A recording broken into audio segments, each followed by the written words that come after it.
La société humaine dans laquelle je me vois immergée, c'est une société qui a pris en compte le vivant comme un allié et pas comme un ennemi. Et ce qui nous paraît intéressant, c'est de sortir un peu de nos habitudes, nous d'Européens. On l'a vu nous cette année sur le festival avec des Embera qui sont venus, un peuple amérindien qui vient du Choco et qui sont déplacés à cause de l'accaparement des terres pourries par le mercure. Donc c'est des gens qui après arrivent dans les grandes villes et qui sont complètement déracinés. Quand tu es la seule femme dans une commission de 12 personnes... Tout le monde se pose la question, est-ce que c'est pas un peu inutile, perdu d'avance. La question, c'est comment est-ce que ce qui se passe là fait avancer les choses à un endroit qui n'est ni gagné ni perdu. Qu'avons-nous à gagner à ralentir? On voit aujourd'hui les résultats de cette course.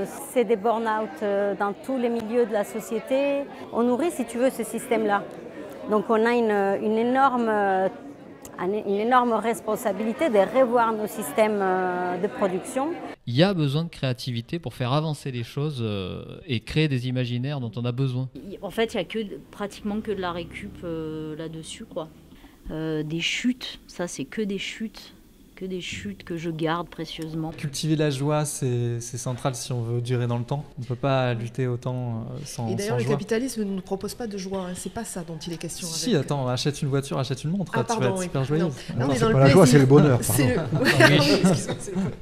Allez-y, tranquille, bon, la vôtre, salut.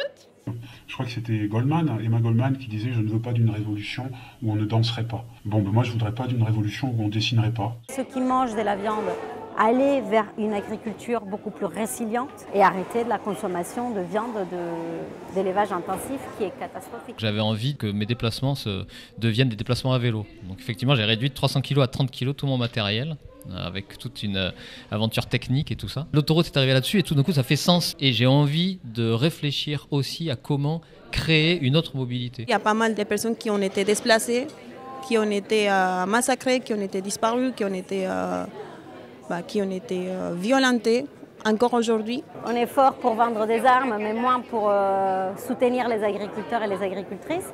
Tu reviendras pas en arrière.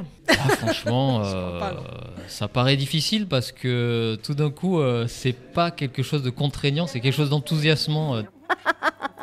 Et qui a trait à cette force. Absolument, la force invaincue des femmes. La force invaincue des femmes.